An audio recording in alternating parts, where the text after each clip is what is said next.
Look, this mug brags about the only place I can brag about that at. True. That's true. That's the only place willing to put a stamp of approval on your academic Yes. progress. Oh, no, they're not willing. They just don't have a choice at this They're point. contractually obligated to do so. Yeah. There's a piece of paper. Wait, it's right over my shoulder. See that? Yeah. That says they have to. Yeah, it's very faintly in the distance. Terry, how you doing? I'm good, man. I'm good. It's got a soccer game to go to tonight, which is it's that time of year, man. We're in the middle of 10 games. 10 games in 2 weeks swing right here. It's your seasonal visit to the camper next to the soccer fields. Is this going to include some bringing the camper out? Nope, camper stays in storage. We're not going far enough away for any of that. So, yeah, last week was our longest tournament away. That was in Montgomery. We got a tournament here local. That's our only tournaments, and it's all high school games. Currently sitting at 4-1, by the way. Not bad. Oh, that's pretty good. I mean, look, and doesn't Jillian play in one of the largest conferences there in Alabama, like school size and all that stuff? So there's 7A. We are 6A, but that's pretty close. They moved to 7A next year, actually. So we're technically a 7A size school playing class down this year. In one of the more difficult areas in the state, the 4 teams in our region are just killing it right now. We could be this good and not make the playoffs, but it's a fun ride. Jill's already won player of the game and one of the games, and that's something to be said for a defensive player. So we're having a good time. Solid experiences right there. So we're going to get a little quicker into it. Let's go. Our very best to kind of keep our schedule, get out at the 30-minute mark. We'll see how it goes, this conversation. Hey, we didn't do a question. Quick question. I got the question. I'm going to rob the question. Great. What was the feature of your Super Bowl food besides the brisket? You can't do anything else. Besides the brisket doesn't count. Super Bowl food. All right. So Super Bowl food was also a delayed birthday dinner for the in-laws, because both of them had their birthdays prior to the Super Bowl, and so we wanted to make sure we had to have a good meal for them. So we did have the brisket, and that's always the feature centerpiece, which included some barbecue sauce from their favorite barbecue restaurant in Oregon that they used to go to. We had a Texas-based family moved to Oregon and brought brisket to that place, and they love that Buster's brisket sauce. Did you just put sauce on a brisket? Sauce can go on anything, man. But it's like their favorite. And so you're praising their heritage and their family and their friends in that regard. But we also did jalapeno popper poppers, with bacon wrapped pepper poppers. Smoked? Classic. Didn't smoke these because we were using the smoker to bring the brisket back up to life. And so it had a specific task. We smoked them in the past. They're good smoked. Had some hash brown casserole a la Cracker Barrel? Corn, Cracker Barrel. Also, there's a buffet in Texas. I can't remember the name of it right now. That's kind of popular. It's a really similar recipe to them. I did a smoked queso. Did the Phil Martin recipe smoked queso. Big hit as always with the chorizo and the smoked Gouda and the Velveeta. Just fantastic. That's excellent stuff. So good stuff. And, of course, the smoked cream cheese covered in cinnamon and sugar. Big hit at my house with the graham crackers for dessert. That was all gone pretty quickly. But I didn't get to the highlight. So that's all that's the highlight? Pregame. The highlight actually was Jill and Hallie homemade Baskin-Robbins style ice cream cake. Oh, it sounds great. It was awesome. Yeah. We're going to go right into it. Speaks of food. Be quiet, Jeff. Yes, Jeff. By the way, I made some street corn last week on Wednesday night. It was fantastic. I just need to identify something. Bob, you're just wrong. Bob, that is wrong. That's so wrong. You clearly have a palate that is a limited experiential setting, and we just need to help you out a little bit. We'll encourage you later.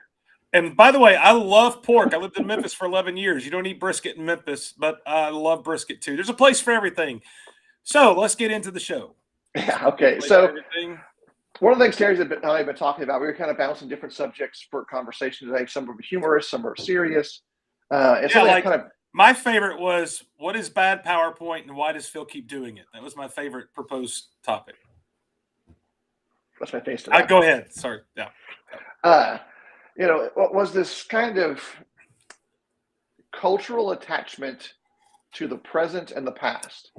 I've heard a number of folks say, hey, we're not converting people to the 1950s iteration of the church or body of Christ, which I would kind of partially counter with, we're not converting people to the 2020 iteration of the Church of Christ, because I think there's a perspective that's broken if we step into the future always thinking that the it nowness of things is settling some of these issues.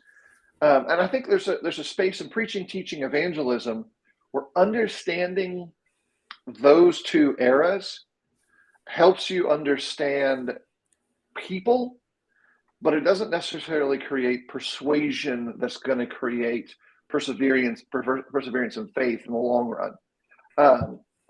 Here's my illustration of this, and it kind of ties into something I think everyone will get really quickly. I've heard different generations of individuals talk about this idea that gospel meetings used to be more well attended. And I've always paid attention to it in the standpoint of, okay, how can we address that, encourage better participation, get members to come support nearby congregations and gospel meetings. But then recently, I caught something that was really important because of tie-in. As a high school kid, when our high school team would have a competition against the crosstown rivals or whatever, man, those stands were just absolutely packed. Everybody came to those games. You had alumni who would show up to those games. You had people who had driven an hour and a half to come back to those games back in the late 80s, early 90s. And that was it. And I thought, like, why is that the case? What's shifted? Because I know I have friends whose kids go to my old high school. They don't have that level of show out for the games anymore. Some of its families have moved, but entertainment has shifted culturally significant in all communities across the U.S. And on a Friday night in any hometown, there's far more competing for attention than used to be. And so the choices have widened out.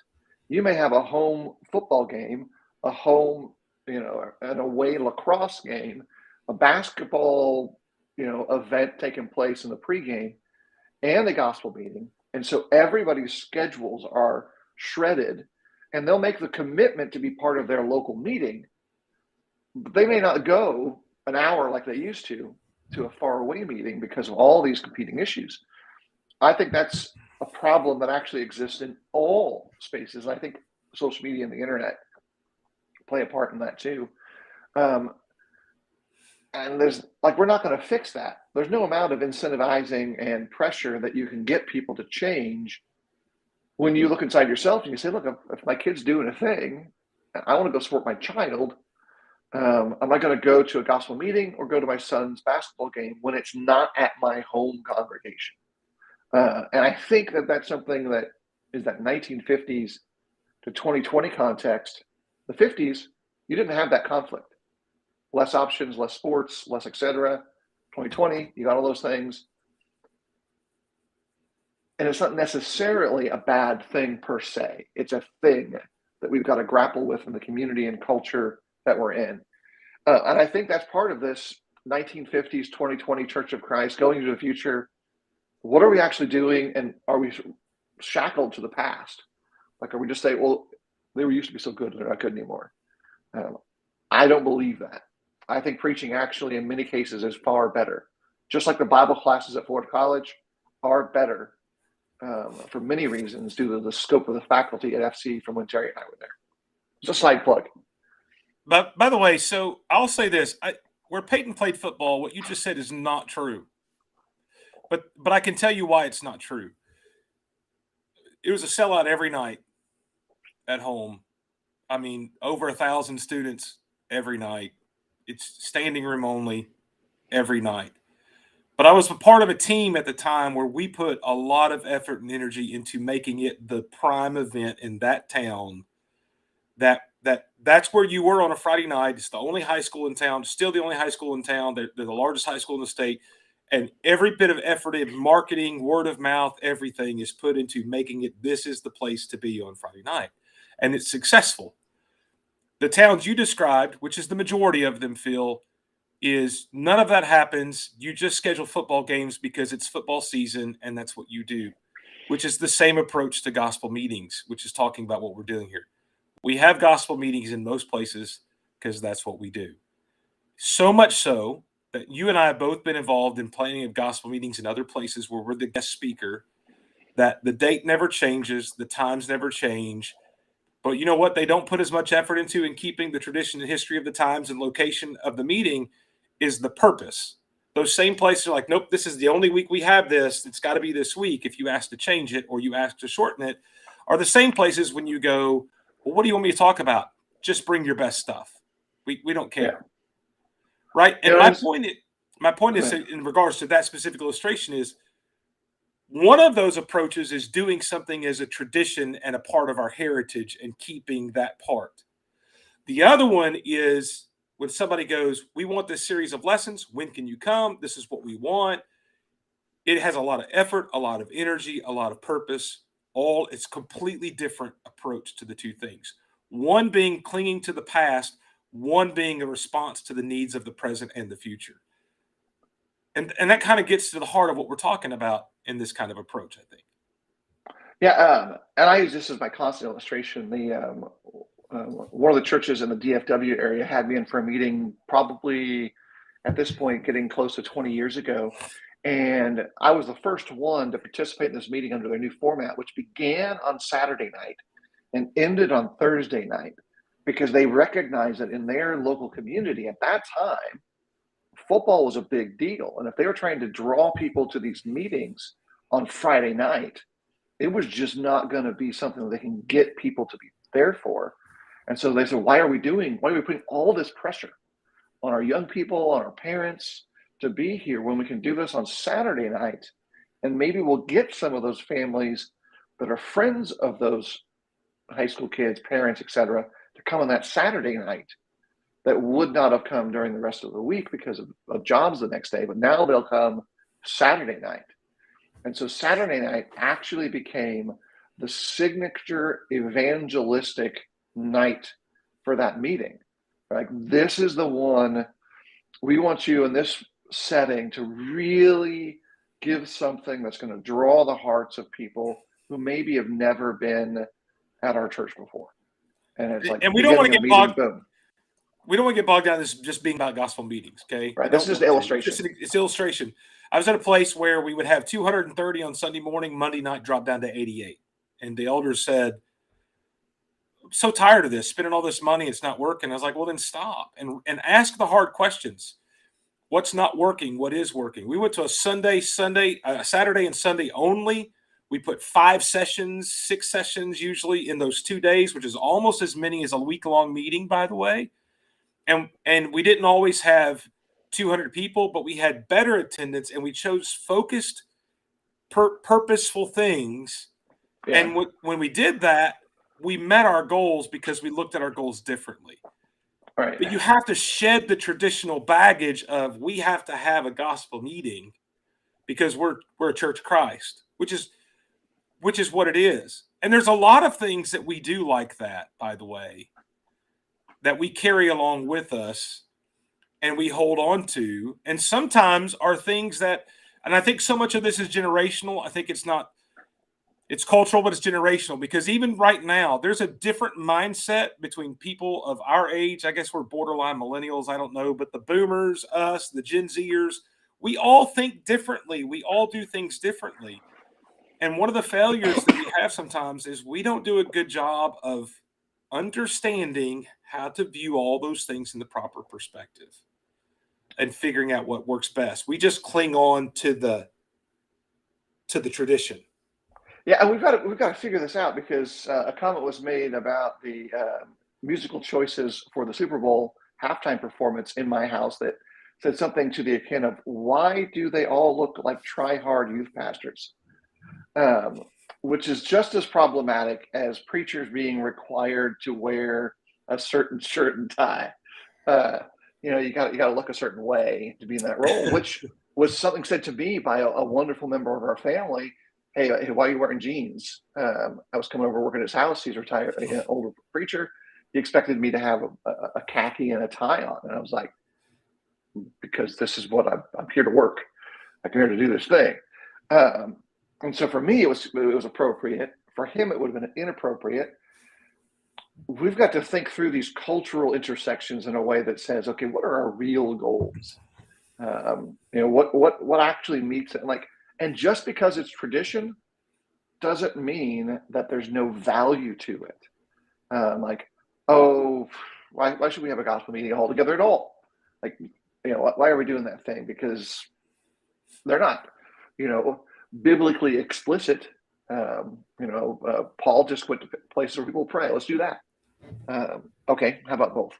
But anyway, I think there's some value in kind of, let's talk about internally in congregations, evangelistically as preachers.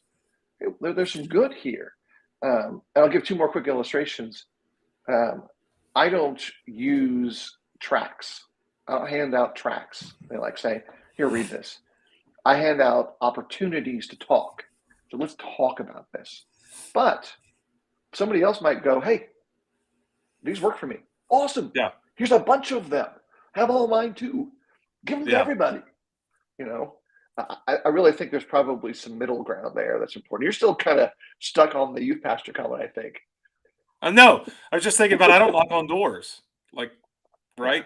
There's guys that do knock on doors and they have a lot of success. That's fine. I mean, there's a lot of things that some of us don't do. We found to be unsuccessful. We do other things that seem successful. There's other things people do that is successful that I've not found to be successful. That's okay. I think one of the hard parts though is that, especially when you and I were coming up as preachers, as they say, tracts, knocking on doors, gospel meetings, King James Version, all of these things were required when we were starting out, right?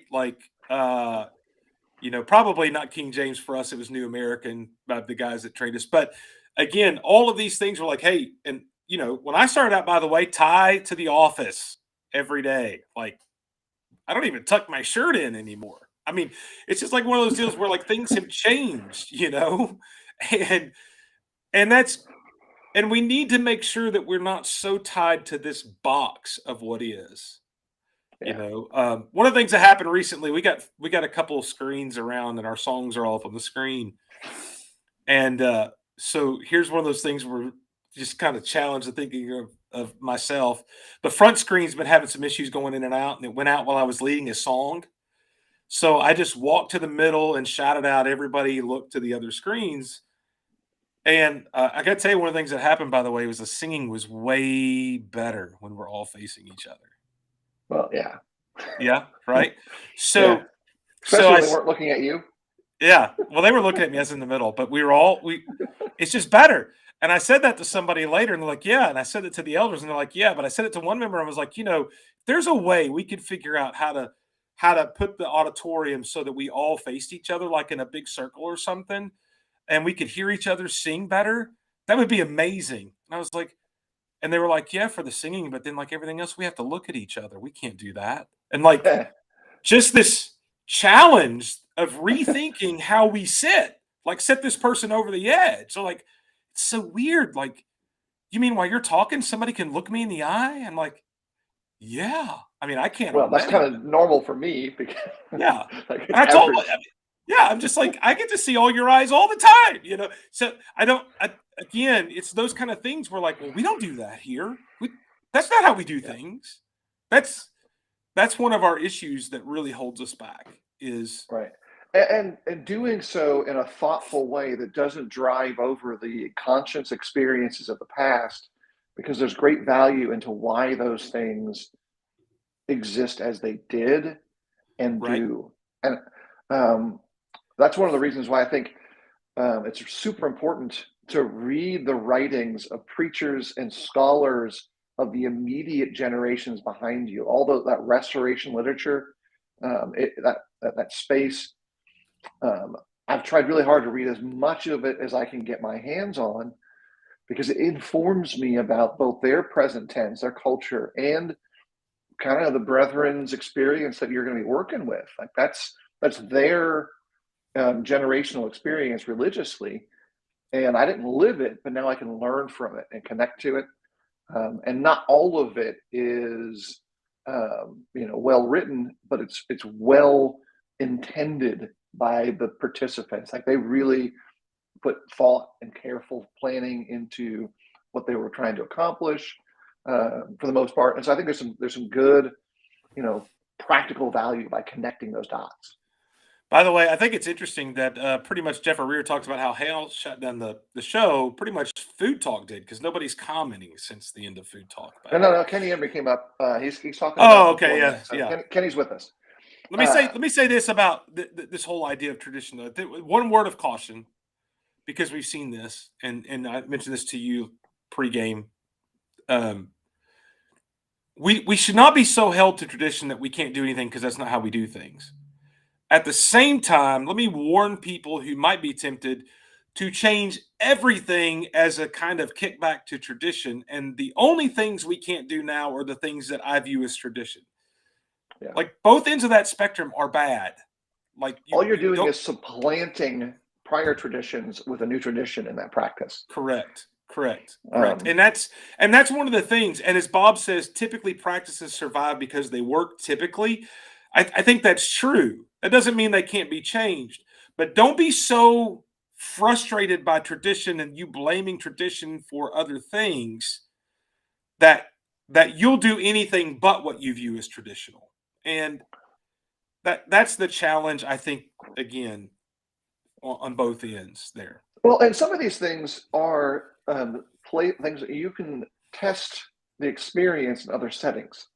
So you have a singing in your home or a group singing at some property somewhere, set it up and around and give people the experience in a different, less confrontational environment and say, hey, how'd that work? Did it work well for us? Was it more challenging? Here's a funny thing. We already do that when we're anywhere else but our auditorium. That's what's so funny about that is anywhere else but the auditorium, we sit in a circle, we sit facing each other. We don't sit looking at the back of people's heads. But I digress. Like you're right. That's one of the things. And I told the elders, I was like, the way you do this is you just lead a song every now and then with everybody facing. You get people to realize, and that's a lot better. It's just a lot better. I know like two buildings out in Oregon, the old Forest Hills building, which they no longer own, they moved to a different facility. The Fifth Street Church where Mark Dunnigan preached for years, their buildings were built around a slight congregational singing context. So they moved the arrangement in a way so that people would be facing each other on the sides. And that improves the singing because now it creates that choral round space, semicircle that Hal's talking about. But and look, the distraction fears are real. All that stuff is a concern that gets adjusted through time. Here's what's funny about that. That you're right that we have these fears of distraction, but here's what I think is interesting about that.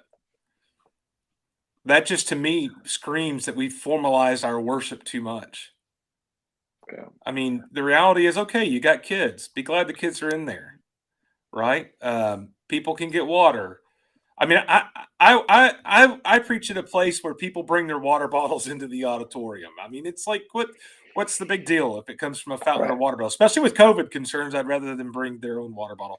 But it's one of those deals where I just wonder sometimes if we're that distracted of singing hymn because somebody's drinking a drink of water, what does that say about me? I mean, and not getting on to how I understand. I just think as a group of people, it's just weird that we let those kind of things keep us from doing something that could be better. It's because we think it's more formal. Well, I think some of that is just because we're people and we have preferences, and those all infect our perspective on what worship should be like. Steve Wolfgang mentions this all the time, about songs. Like the songs that are in our hymnals are in our hymnals because historically they are most likely the survivors of the Hunger Games of songs. Like they're the ones who made it through. And so some of these things will continue to shift over time. It's interesting though, congregational context. If you look back at historic synagogues and churches, they all kind of move around these different subjects. Like sometimes you see our current setting with a speaker in the front. Sometimes you see them in the round or in the square. Sometimes you see them elevated, like in different, like kind of like a NFL stadium where you've got these different small space, but like all these rows going upward, like all those things rise and fall in popularity based on all kinds of cultural things, which is a great thing to think about, because when we are preaching and teaching, we have the privilege and the responsibility to be mindful about how we emphasize or de-emphasize these things when we talk about, I don't know, the church.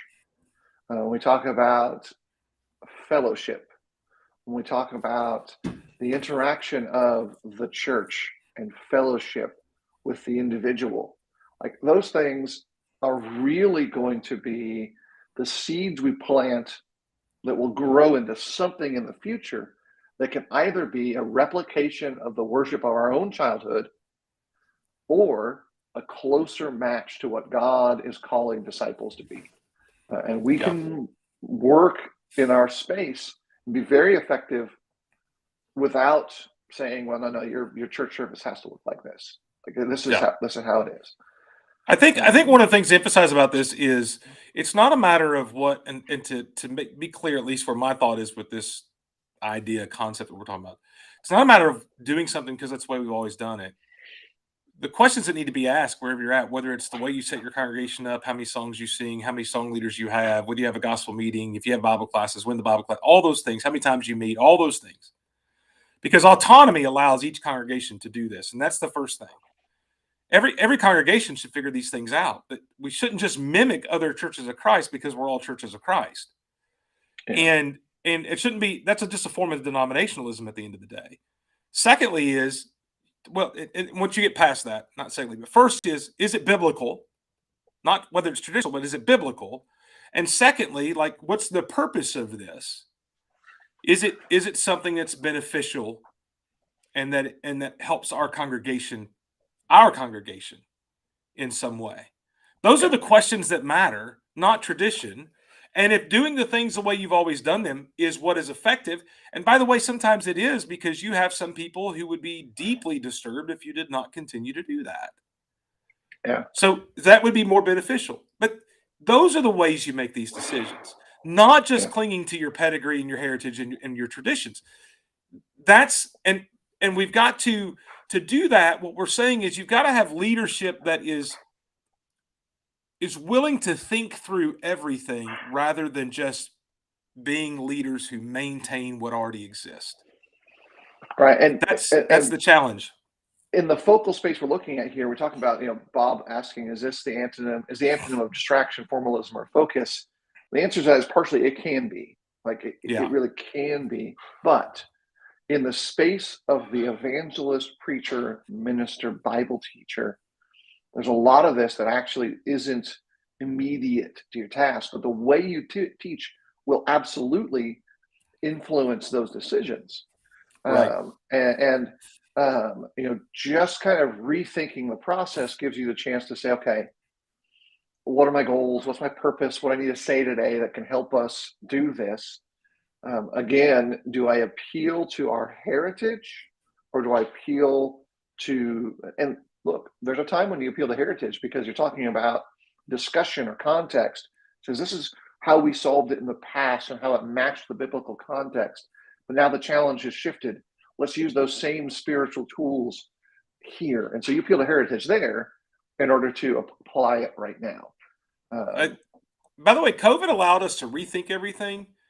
But the other side of that was there was a big push when things seemed normal to, quote, get back to normal and not rethink anything. Yeah.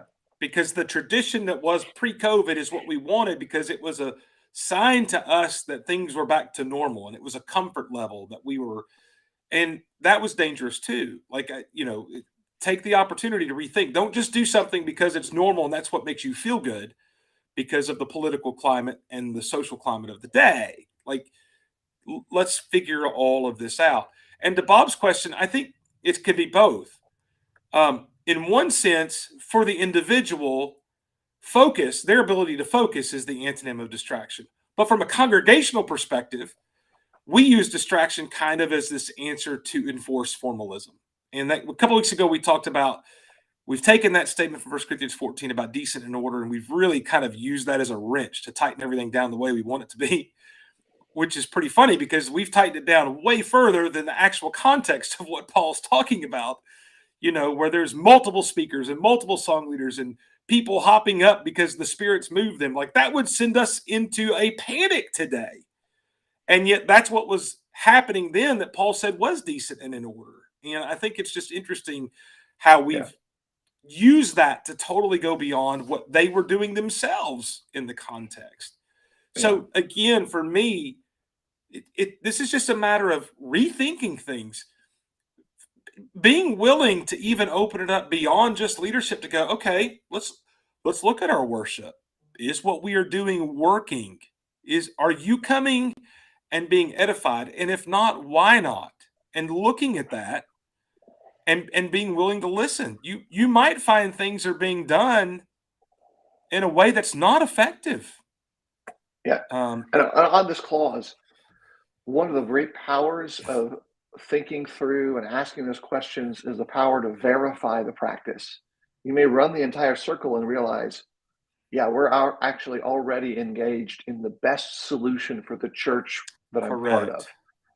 Yes. And there are lots of good reasons why that might be the case, looking at the demographics of the group, our goals. Okay, this is right for us. And then you can confidently say, why do you do what you do? Because it best suits the needs of the church that I'm part of, the community that I'm part of. And it's not like a maybe, could be, possibly. Like, no, we really thought about this. And this is the steps we went through. And you can have a conversation that explains it from all of your perspective. Paul's right, though, that, is it working? Well, yes, because, hey, we're worshiping. This is, I'll throw it up there. It's easier that way.